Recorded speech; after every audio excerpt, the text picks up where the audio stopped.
Let's talk about one final stock, and that is Lonmin, which of course has been around a long time. It used to be part of the Lonro group, which is why they got that name. London listed, did a lot of reorganizing over time, shed off all of its other coal and other assets. It really comes down to its principal asset at the end of the day, which is the Marikana mine on the road to Rustenberg. Remember, that's where we had the disaster 2 years ago with many people dying. Since then, it's kind of calmed down, although financially this company was under enormous pressure, breached its covenants with its debt providers, had to do a rights issue at a disastrously low price. But it was a kind of a gun against the head situation. If you were a shareholder, you had to follow your rights, or basically you could kiss your holding goodbye. Such was the dilution. Market capitalization in these slightly better times now is back to 10.4 billion rand. Not showing up as any kind of positive PE and definitely not paying any dividends.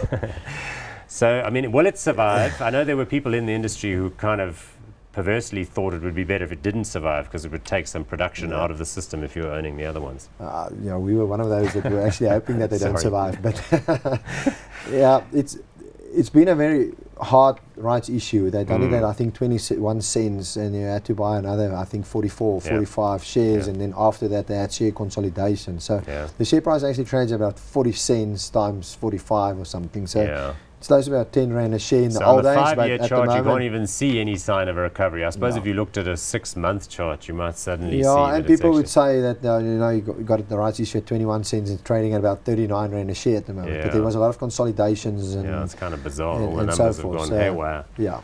But of course, there are people who have bought this thing now in recent months, and so they're feeling somewhat positive about this scenario. Yeah.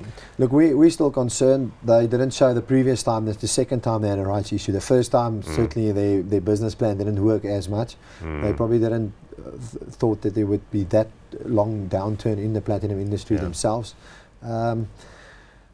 Maybe it works and you can have a 10-bag a year. We're just not willing to take that specific risk on a client's portfolio. Exactly, because you can take a stab here. Okay, so this one is perhaps the sort of high beta, although there are other platinum stocks that are even smaller than the ones we've spoken about today, which might be sort of development type assets, which will either be worth something or not. But you're going to lean towards not hard. I'm going to go not hard with Lonmin. I just think there's a bit of business risk still involved here.